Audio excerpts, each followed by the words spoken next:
من أجل دراسة وحفظ اللهجة المحلية وتعليمها ترجمت أكثر من 1500 كلمة إماراتية إلى أول معجم إماراتي مترجم إلى اللغة الإنجليزية، ومن أجل مساعدة الأجانب وغير الناطقين باللهجة المحلية، حيث بادر كل من عبد الله الكعبي وحنان الفردان بإنشاء أول معهد من نوعه يهدف إلى مد جسور التواصل بين الجاليات غير العربية المقيمة في الإمارات، وذلك من خلال تعليمهم أصول اللهجة الإماراتية والثقافة الإماراتية. طبعا الفكرة انطلقت بداية من فكرة إنشاء أول معجم يعني يتطرق للمصطلحات لهجتنا المحلية للأجانب. من هاي المبادرة يعني وجدنا شغف كبير عند الأجانب في حب تعلم يعني جماليات لهجتنا، وبدأوا يسألوننا عن بعض الكلمات والمصطلحات، وليش هذه تنطلق هني، وليش نتكلم بالطريقة هذه. من هناك حسينا باهتمامهم.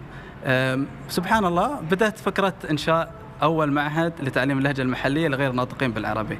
وقد بدأ العمل في المعهد الذي يقع في شارع الشيخ زايد ضمن مركز مبادرة التغيير، ليقدم لطلابه كل ما يحتاجونه لتعلم اللهجة المحلية، والتي أبدى الكثيرين رغبتهم في تعلم اللغة العربية بلهجة إماراتية.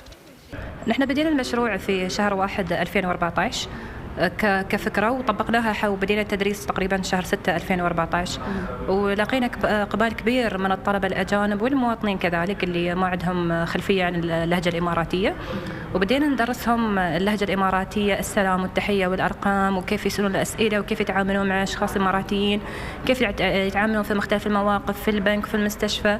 فنحاول نخليهم يعني يندمجون مع المجتمع الإماراتي قدر الإمكان. أنا آليا، أنا من ألمانيا، وأنا أحب اللغة الإماراتية.